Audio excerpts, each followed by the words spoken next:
থেকে কয়েক বছর পরে 2050 সালে মানুষের জনসংখ্যা হয়ে দাঁড়াবে 10 বিলিয়ন। এটি আমার কথা না, এটি একটি সমীক্ষার কথা। তো সেই সমীক্ষা আরও দেখা গিয়েছে যে বর্তমানে পৃথিবীতে যে কৃষিযোগ্য জমি রয়েছে সেটা অনেকাংশেই কমে যাবে, অবশ্যই অতিরিক্ত মানুষদের জন্য, এবং সেই অতিরিক্ত মানুষদের খাদ্য চাহিদা পূরণ করার জন্য বর্তমানে যে জমি আছে তার চেয়েও সেগুলোকে ব্যবহার করে বর্তমানে কৃষির প্রায় 70% বেশি পরিমাণে ব্যবহার করে তাদের খাদ্য যোগান করতে হবে। কাজটা তো মোটেও সহজ না, তবে এটা ভালো যে প্রযুক্তি ব্যবহারের মাধ্যমে অতীত থেকে বর্তমানে কৃষকরা খুবই সুন্দরভাবে তাদের কর্মদক্ষতা বাড়িয়েছেন এবং ভবিষ্যতে আরো বাড়াতে হবে। এবং সেজন্য যে বিষয়টি একমাত্র দরকার সেটি আর কিছুই নয়, আধুনিক প্রযুক্তির ব্যবহার। সম্মানিত শ্রোতাবৃন্দ, আজ আমার জন্য যে বিষয়টি নির্ধারিত হয়েছে তার কিছু নয়, কৃষি খাতে আধুনিক প্রযুক্তির ব্যবহার। তো সর্বপ্রথমে আমি বলবো প্রযুক্তি কি, আধুনিক প্রযুক্তি কি এবং কৃষি খাতেই বা এর ব্যবহার কি। প্রযুক্তি হলো এমন একটি যন্ত্র বা কোনো কিছু যার দ্বারা আমরা নিজেদের জীবন ত্বরান্বিত করতে পারি বা আমাদের কাজকর্ম তাড়াতাড়ি করতে পারি।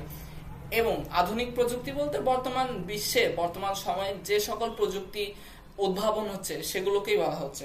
আর কৃষি খাত অর্থাৎ আমরা তো সকলে পরিচিত কৃষি খাতের সাথে, যেখানে আমরা খাদ্য ফলাই, খাদ্য উৎপাদন করি, সেখানে এই প্রযুক্তি যদি ব্যবহার করা হয় অবশ্যই যারা খাদ্য উৎপাদন করে অর্থাৎ কৃষকেরা তারা অবশ্যই লাভ পাবেন। তো সর্বপ্রথমে আমাকে বলতেই হয় যে কৃষি এটি হলো সর্বপ্রাচীন একটি অঙ্গ মানুষদের সাধারণ কাজকর্মের।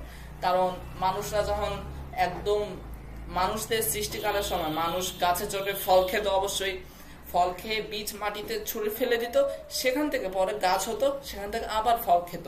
তো এভাবে করতে করতে মানুষ এক সময় গিয়ে আগুনে আবিষ্কার করে, পরে তারা রান্না করতে শিখে এবং ধীরে ধীরে ধীরে ধীরে মানুষের সংখ্যা বাড়তে থাকে, তেমনি ভাবে কমতে থাকে এই কৃষিযোগ্য জমির পরিমাণ।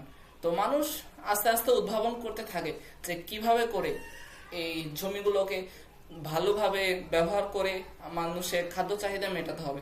তো আমরা বর্তমানে চলে এসেছি। তো অতীতেও দেখা যেত যে অনেকক্ষণ ধরে একটা কাজ করা লেগেছে একজন কৃষকের, কিন্তু বর্তমানে সেটি সময় অর্ধেকে নেমে গিয়েছে শুধুমাত্র এই প্রযুক্তির ব্যবহারের কারণে।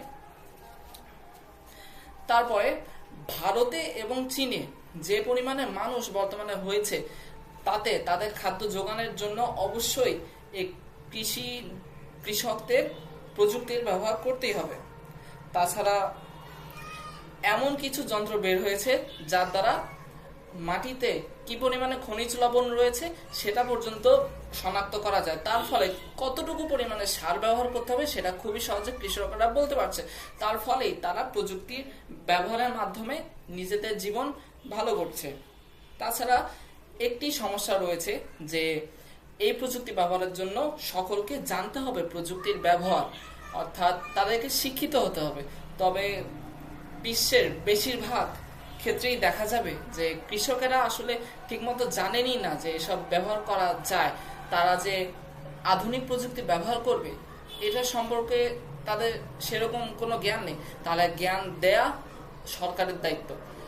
এই কৃষি খাতে ভালো করে কর্মদক্ষতা বাড়িয়ে মানুষের খাদ্য যোগান দেওয়া এটা সরকারের দায়িত্ব। এই দায়িত্বের দিকে আমাদের সকলকে মনোযোগ রেখেই আমাদেরকে এগোতে হবে এবং কৃষকদের সাহায্যের মাধ্যমেই তাদের সাহায্যের পাশাপাশি নিজেদেরও সাহায্য আমরা নিজেরাই করছি। তো এই আশাবাদ ব্যক্ত করে যে কৃষি খাতে ইনশাল্লাহ আমাদের যে ভবিষ্যতে বিজ্ঞানীরা থাকবেন তারা নিজেদের উদ্ভাবনী দক্ষতা কাজে লাগিয়ে বিভিন্ন প্রযুক্তি উদ্ভাবন করবেন এবং কৃষকদের তা জানাবেন এবং কৃষকেরা ভালো করে তা ব্যবহার করে মানুষের সেবা করবেন। এটাই ছিল আজকে আমার বক্তব্য। ধন্যবাদ এখানে।